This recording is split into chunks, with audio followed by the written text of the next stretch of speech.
John Jones is smart. He will never step in the ring with Alex Pereira. Right now, we remember John Jones as one of the most dominant fighters ever. Nobody can beat him, and he always pulls a rabbit out of a hat.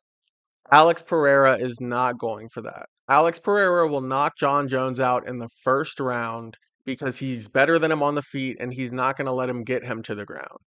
Alex Pereira is the most dominant fighter that we've ever seen in the UFC, and he's doing it in such a short amount of time. He's truly just that talented.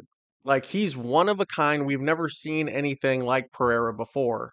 And John Jones has never seen anything like Pereira before. I think that Pereira would first round knock out John Jones, but I think that John Jones is smart enough to never actually step in the ring with Alex Pereira.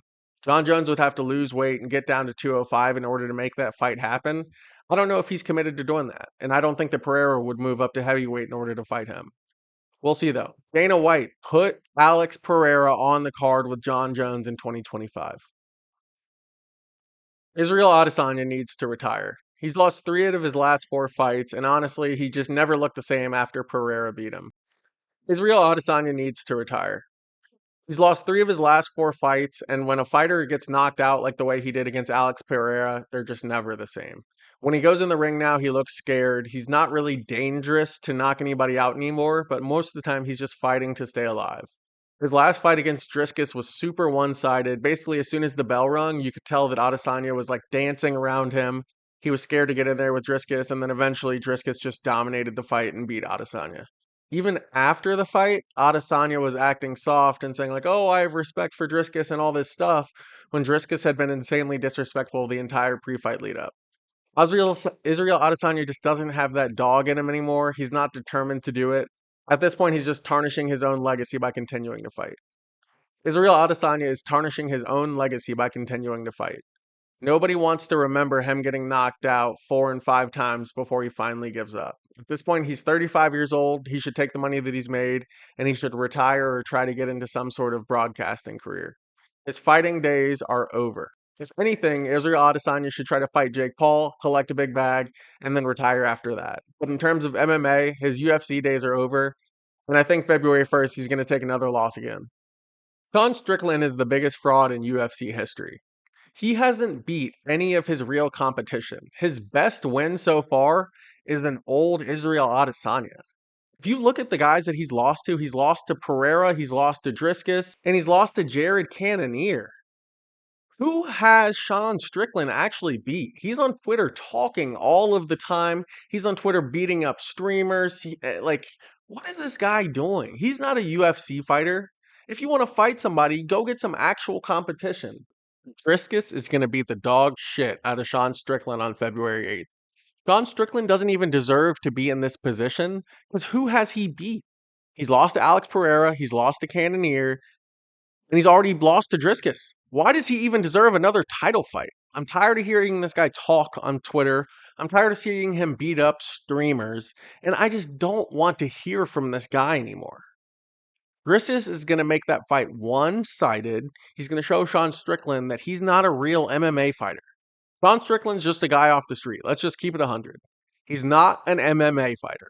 His skill set compared to basically everybody else in his division is nothing. He's not a real kickboxer. He's not a true boxer. He's not technical on the ground. He's just a guy who talks. He's a talking head. He's great for marketing. He's great for media because he's so loud and people want to see him get beat. And that's what makes a great fighter, I guess. But realistically, that guy's not an MMA fighter. Sean Strickland isn't good at MMA. Sean Strickland is average. And once he loses this fight, that's going to be the last big fight that he'll ever have. His last 2 wins have been decisions. He's lost 3 out of his last 7. It's like his report card is not impressive. If it wasn't for a couple other guys below him taking losses as well, he'd be like the 4th ranked guy in this division. But he beat up an old Israel Adesanya, and then he has 2 division wins, and this is something to be proud of. Is he happy about that? Are his fans happy about that? Sean Strickland's not impressive. On February 8th, Driscus Du Plessis is going to beat him like he stole something. Sean O'Malley is never going to be the UFC champion again. No matter what he does, he's never going to be able to wrestle with Merab. So all he's going to do is set himself up to take losses to other people trying to get back into title contention, and his run is over. Once a guy takes a loss like that, he's going to thing that Sean O'Malley could do would be to move down or up weight classes and to just get away from Merab. Doesn't matter how long he trains, doesn't matter how much jujitsu he practices, he's never going to be able to compete with Merab on the ground. Merab is one of the most dominant wrestlers that we've ever seen, maybe besides Islam, but nobody else can do what he does. He is dominant on the ground and he doesn't get tired. Merab is going to be the UFC champion for the next 3, 4 years. He might go on a similar run to Daniel Cormier. There's nobody in bantamweight that's going to be able to compete with Merab right now. There's literally not a single guy, especially not Sean O'Malley, that's going to be able to give Merab a real competition in the ring because he doesn't plan to stand up with you and just go back and forth throwing punches. Merab's going to take you to the ground and he's going to hold you there the entire fight.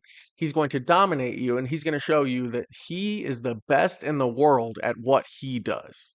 Even if you're the best at what you do, aka Sean O'Malley, nobody can stand on the feet with Sean O'Malley.